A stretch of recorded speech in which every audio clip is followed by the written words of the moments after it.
Fala aí, rebeldes, Rodrigo aqui trazendo pra vocês mais um review de Andor, dessa vez voltando, né, com a segunda e última temporada dessa série maravilhosa de Star Wars.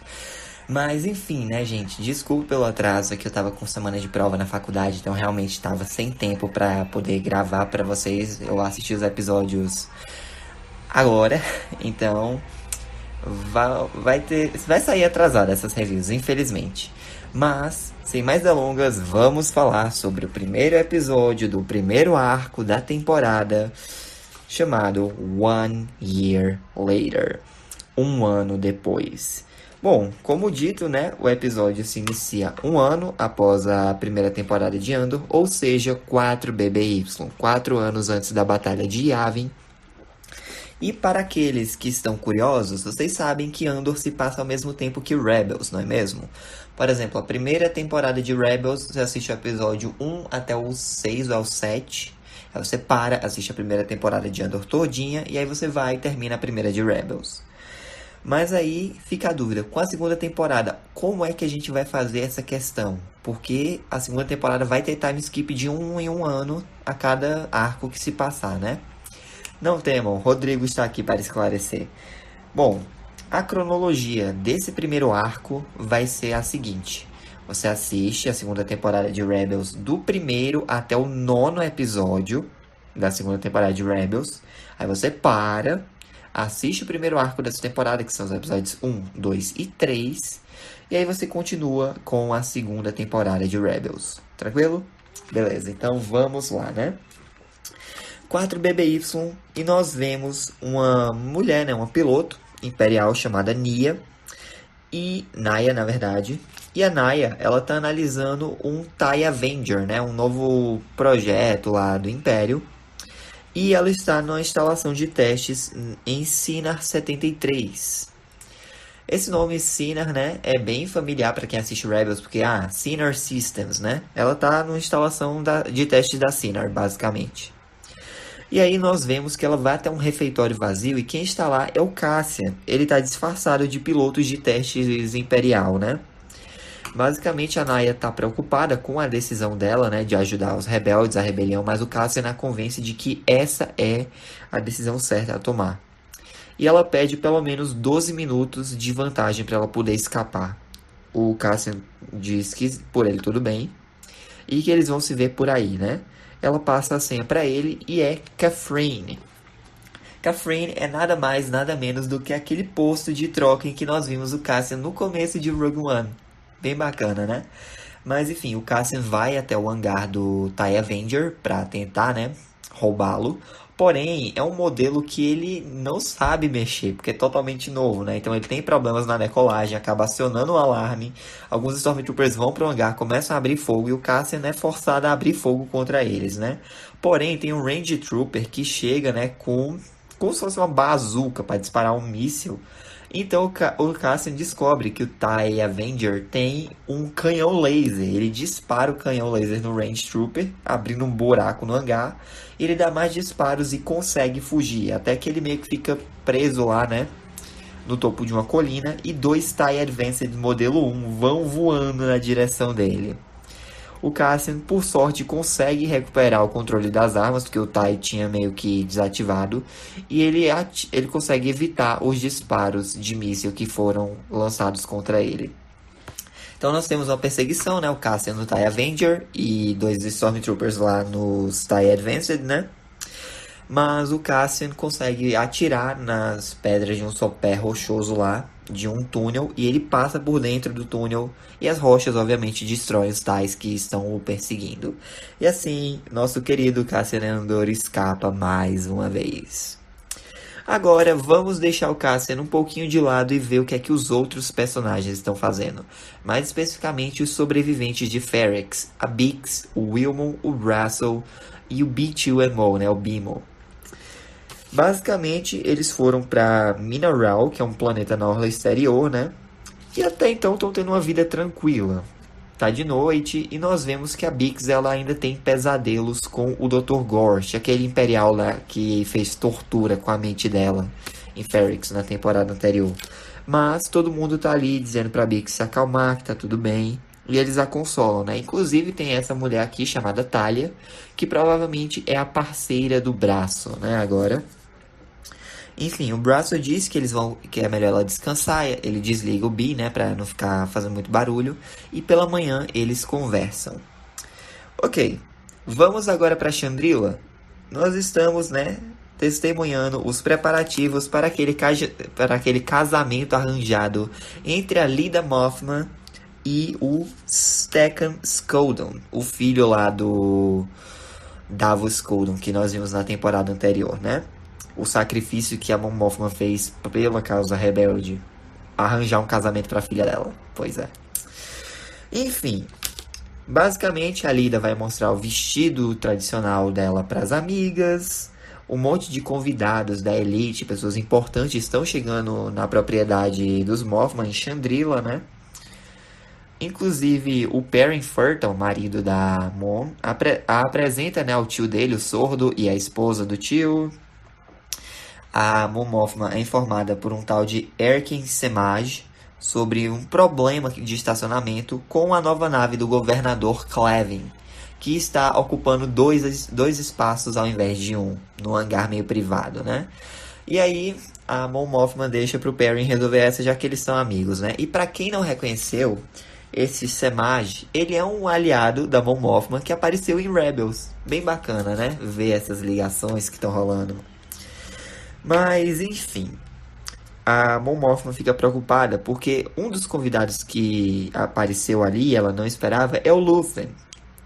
E ela começa a descer as escadas, ela fala com outro senador, ela acaba cruzando, né, com a prima dela, a Vel, que questiona o porquê do Luthen estar ali, mas a Vel também não sabe.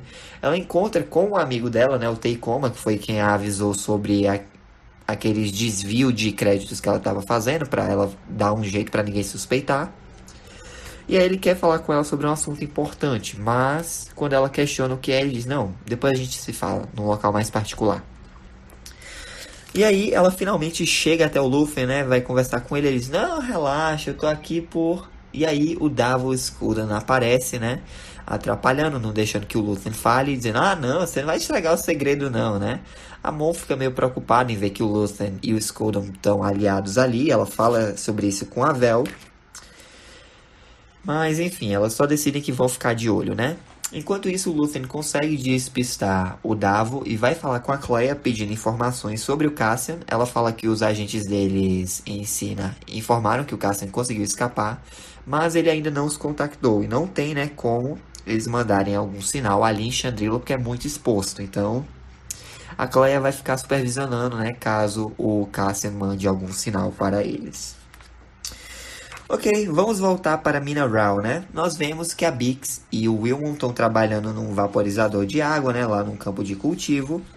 E uma vizinha, né? Uma garota chamada Bila vai visitá-los, né? O Wilmon fica meio assim, né? Porque a Bila claramente gosta dele, mas ele não pode fazer nada porque a mãe da Bila não é a favor disso. Porque o Wilmon, a própria Bix, né? O Brassel... Eles são nada mais, nada menos do que Tulis, que são trabalhadores sem registro, sem visto ou sem terras ali em Mineral. Então, né? A Bix diz, não, cara, relaxa. Se deu certo para o Brassel e a Talia, vai lá, vai nessa.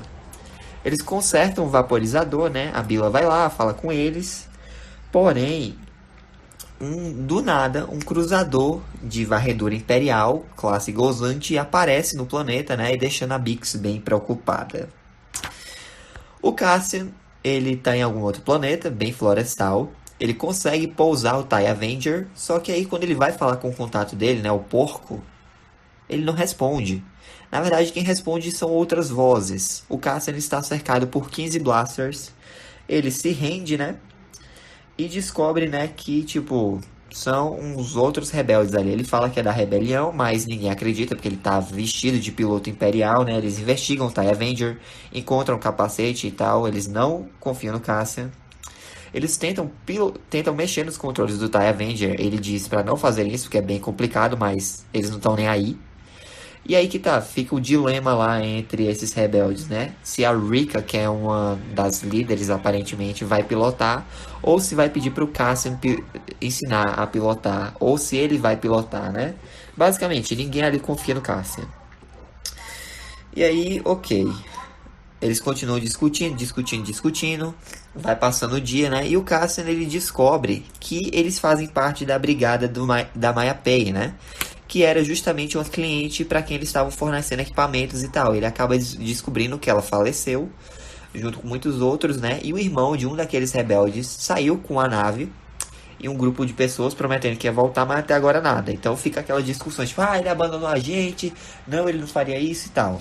E o Cassian ainda pensando num plano, né, pra fugir dali. Ele até tenta convencer um outro captor aí com ele, mas não dá em nada. Inclusive ele diz, por que vocês não aproveitam enquanto tá de dia pra caçar por comida e água na floresta? E eles explicam que não podem fazer isso porque tem bestas, tem feras ali. Agora, vamos ver o que é que os imperiais estão fazendo, né? Mais especificamente, em algum lugar chamado Malthain Divide. Está ocorrendo uma reunião secreta com várias pessoas do alto escalão do BSI, né? Nós temos o Major Partagaz, a supervisora Dedra Meero, mas quem está presidindo essa reunião é ele, o diretor Orson Krennic, que nós vimos lá em The Bad Batch e em Rogue One posteriormente, né? Basicamente, ele diz que aquela reunião vai ser um segredo absoluto. Ninguém ali pode revelar nada, a menos que tenha permissão.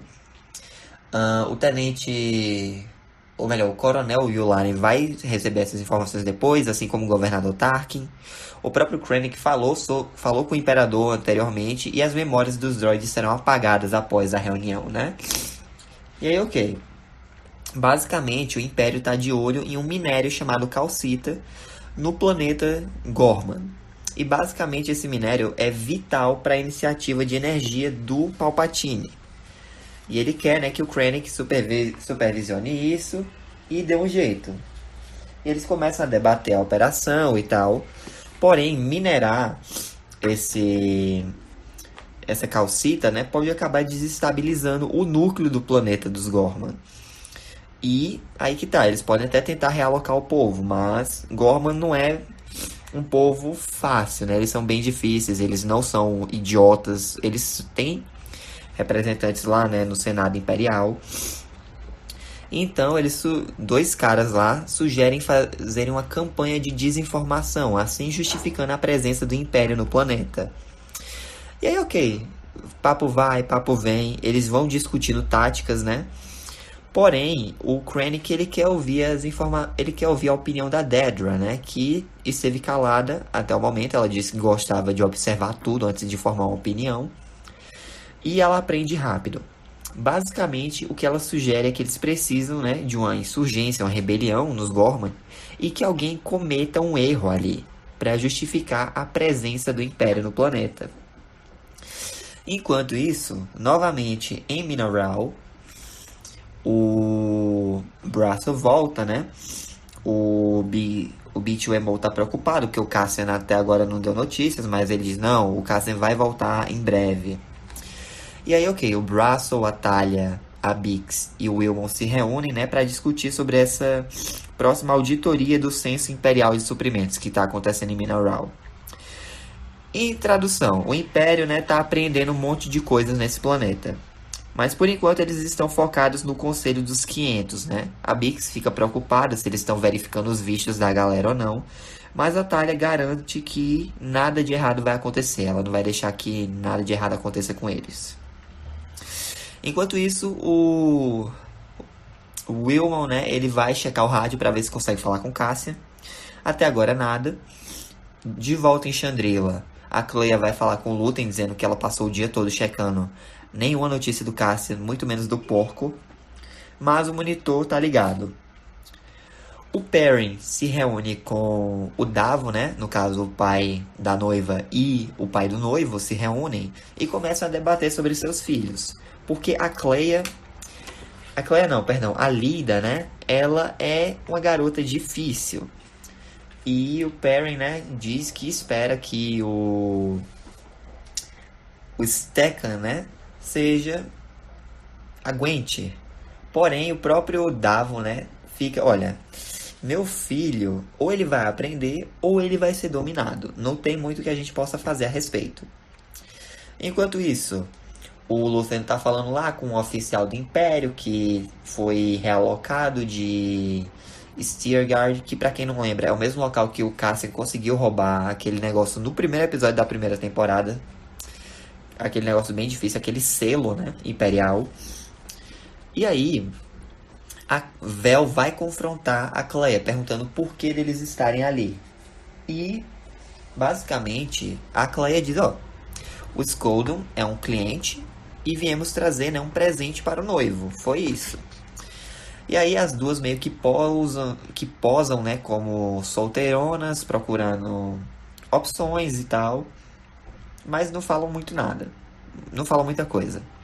O Teikoma vai falar com a Mon Mothma, né, e ele revela que ele tá com problemas, que os negócios dele deram errado, ele e a esposa não estão mais vivendo juntos, né, eles estão separados, mas ele garante que não vai haver problemas com a fundação da Mon Mothma.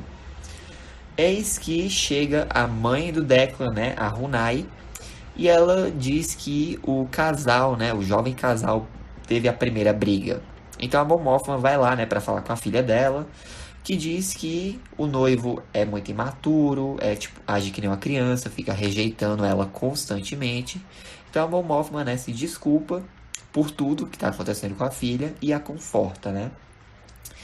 De volta ao Cassian, nós vemos que a galera lá dos rebeldes do grupo da Maya Pei, estão disputando quem é que vai liderar. Se é a Rika, se é acho que é Gerges o nome do outro, e tem um outro cara lá. Eles ficam discutindo, então o Crab, né, que é um outro, vai lá e mata a Rika. Isso começa um pandemônio rebelde, o Cassian tenta escapar, mas é imobilizado e levado por 2 rebeldes. E assim se encerra o primeiro episódio da temporada. Gente, foi tenso, aconteceu muita coisa em paralelo, mas tá sendo bacana acompanhar a galera. Eu quero ver como que esse arco vai terminar, né? Mas é isso, o vídeo fica por aqui, espero que tenham gostado. Deixa um like, se inscreva no canal, ative o sino para não perder nenhum vídeo novo. Fico dos corações, Jesus te ama. Um forte abraço, até a próxima aí. Que a força esteja com vocês. Falou! Oh, I'm gonna do this on my own. No point in blaming you, you did not know. Oh, I thought